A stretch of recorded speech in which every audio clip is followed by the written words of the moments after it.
Ahí se encuentra frente a nosotros Forrest Griffin, ganador del The Ultimate Fighter en la primera temporada, que nos va a dar un tour por las instalaciones del gimnasio donde se graba The Ultimate Fighter.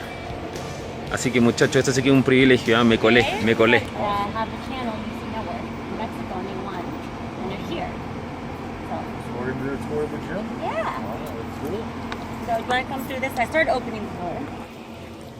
Hopefully you guys have seen the show a little bit, so you know the stuff you're about to see a little bit.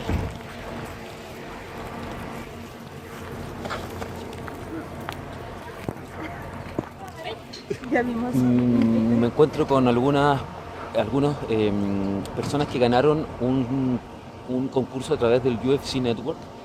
Me encuentro además con gente de prensa de distintos países de Latinoamérica y yo que hice algunas moviditas para poder estar acá presente, que no estaba considerada, pero bueno, conversé con un par de personas dentro de la compañía y me dieron el vamos para poder estar acá.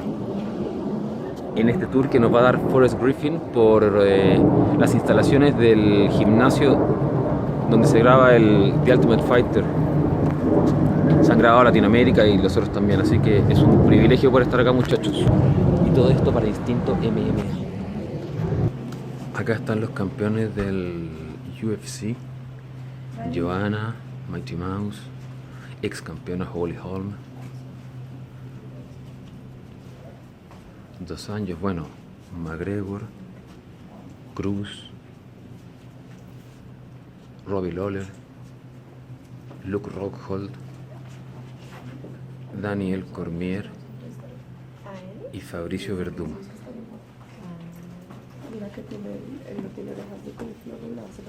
Bueno, y esto es una frase muy recurrente dentro de UFC, que es never leave it in the hand of the judges, que en el fondo es nunca lo dejes en la mano de los jueces, trata de terminar la pelea antes, porque si no cualquier cosa puede pasar. And then if you walk through the blind, there's a whole row of them that are going faster. A couple smash, 3 or 4 smashes seasons, 2 Latam seasons, so there's been a couple Ultimate Fighters.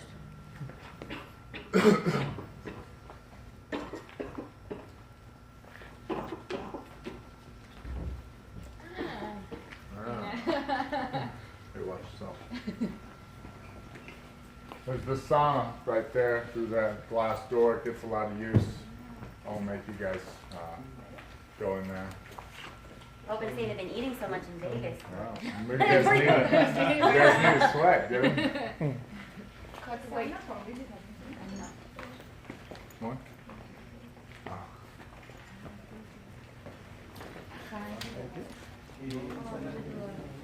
Excuse me.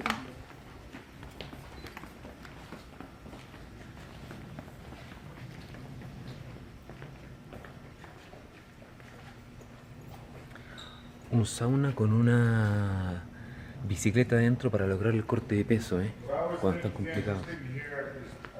They have all the lights to put on the fight and to train, and then all the lights to shoot a television show. So there's no shortage of shit going on in the rack. There's just stuff everywhere. So apparently, and I found this out the first season, the lights that you need to work out don't work for photos. So they'll turn one set of lights on, turn it off, turn a whole different set on a different day. Está hablando del uso de las luces durante los entrenamientos. This octagon is 25 by 25. It's the smaller one. There's also a 30 by 30 octagon. This is the smaller one, maybe just for the sake of this room. These bleachers here, well, like when you'll see the show, those are the only bleachers that fans have to sit in. The rest is just standing or Bueno, acá nos habla del tamaño del octágono, que es de 25 pies por 25 pies, a diferencia del otro que es de 30 por 30. Y además de estas galerías que son puestas para los fanáticos que vienen cuando se graban las peleas. This is as low as they could safely make it with giant people in here. I don't know how they figured that out, but smart people did.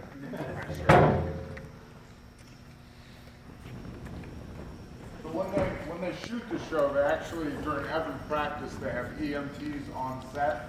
Every time guys are working out and during fights, obviously, but you know, if you don't need that, they have kind of like a little do-it-yourself medical kit, which I've actually, you know, I've got my my medical degree right here, where I, you know, bullshit people into letting me fix their wounds.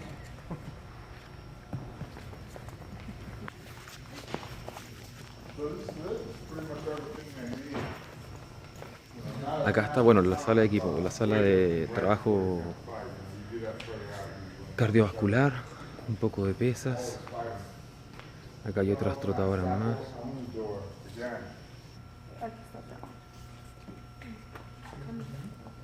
Los capitanes de la primera temporada de Ultimate Fighter. Season 2's over here. Right. It's fun. En esta temporada participó Diego Rivas en el equipo Verdum y en esta temporada participó Jonathan Ortega en el equipo Gastelum.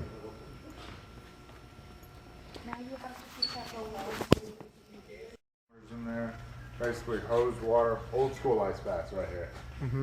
So obviously, you know, that wasn't really a thing when they built this 10 years ago. So then everybody's like, I need to do ice baths, so now they have them. Habla que hace 10 años atrás no estaba todo esto, en el fondo que eran donde no sé, está hielo y agua y cosas necesarias que ahora sí fueron colocándola. El gran Forrest Griffin, ganador de la temporada número 1 de The Ultimate Fighter, quien nos da un paseo ahora por el Gimnasio Estudio.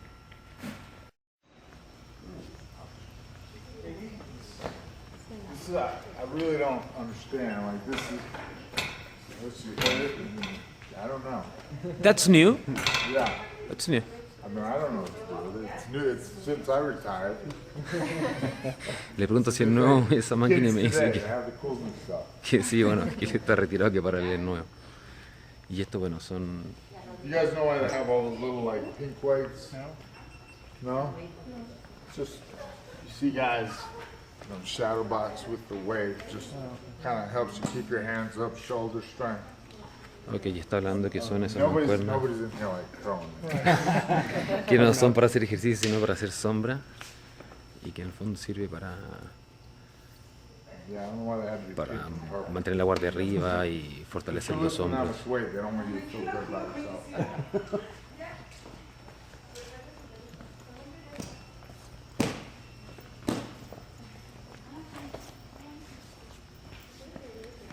There's like a weird prototype UFC bag, the one with the legs right there. Yeah. So it's like a prototype, and they never made it, and nobody ever liked it. So I think eventually I'm just gonna take that home. It's been here for a while. I've never seen anybody use it except me. I like it. I'm taking it home. It looked great in my garage. Bueno, está hablando de esta bolsa que es una especie de prototipo que hicieron acá y que la verdad es que como que no sirvió de mucho y que se vería bonita en su garage. So that's pretty much the gym. Everything else is just like offices and camera crew stuff. So it's funny, you know, like I said, it's half gym, half studio. And all that stuff, like there's a whole section back there of just, you know, stuff I don't understand. That looks expensive. So I was telling them that you'll be, as they've heard, the coach for one of the coaches for the upcoming season for the Ultimate Fighter Latin America that will be filmed in Argentina. So I don't know if you want to talk a little bit about how you feel about that, if you're excited. It's also the same situation that you're going to be against Chuck Liddell, which there's an interesting story on the history that you have with Chuck Liddell in Ultimate Fighter. Chuck Liddell was my coach on the Ultimate Fighter, and a couple times we were kind of maybe going to fight each other, and one time I got beat up and one time he got beat up, so we never worked it out right. I'm excited about not speaking the language at all. That's going to be a challenge, but don't worry, Chuck speaks no Spanish either, so I'll at least be on even ground with that.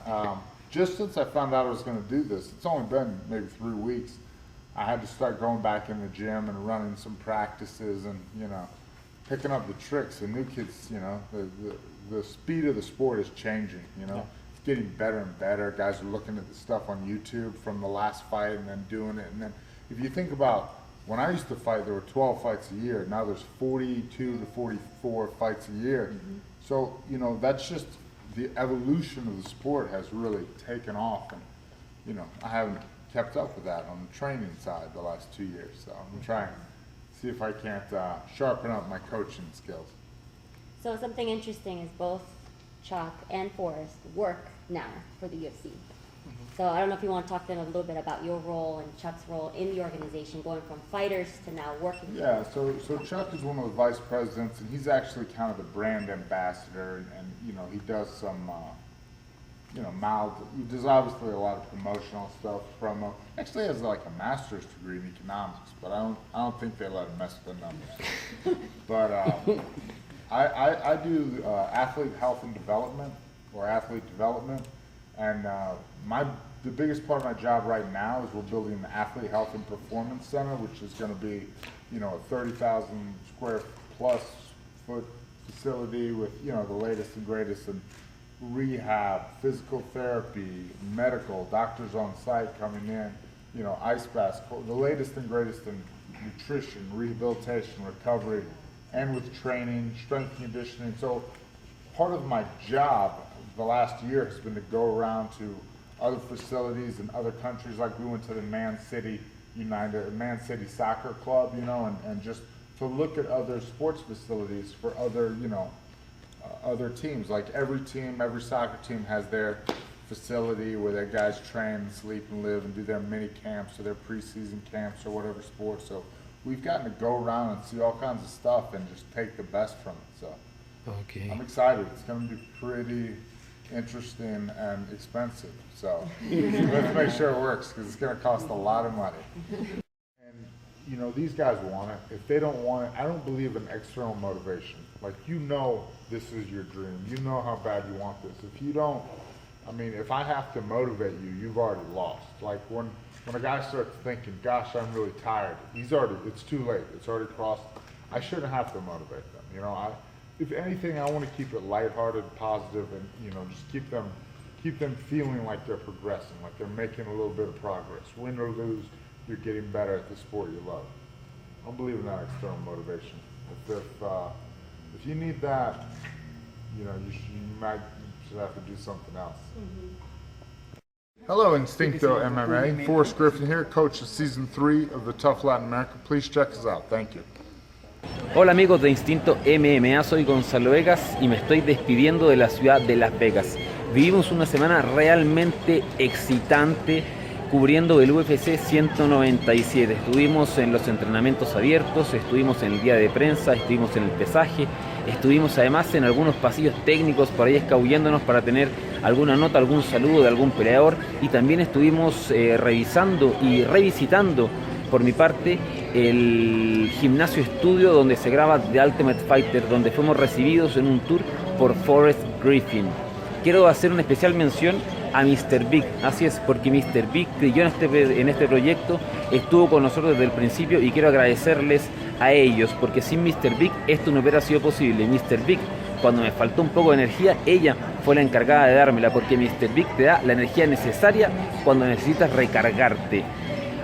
Muchas gracias a toda la gente de Mr. Big, muchas gracias a Instinto MMA, muchas gracias a ustedes que nos siguieron a través del portal, y esperamos poder seguir haciendo esto. Ojalá nuestro próximo destino sea Curitiba. Les dejo la inquietud planteada, ojalá podamos llegar hasta Brasil para cubrir ese tremendo evento que va a ser un estadio de fútbol con 55.000 personas abarrotándolo. Soy Gonzalo Egas y me despido desde Las Vegas. Un abrazo a todos y nos vemos en una próxima oportunidad.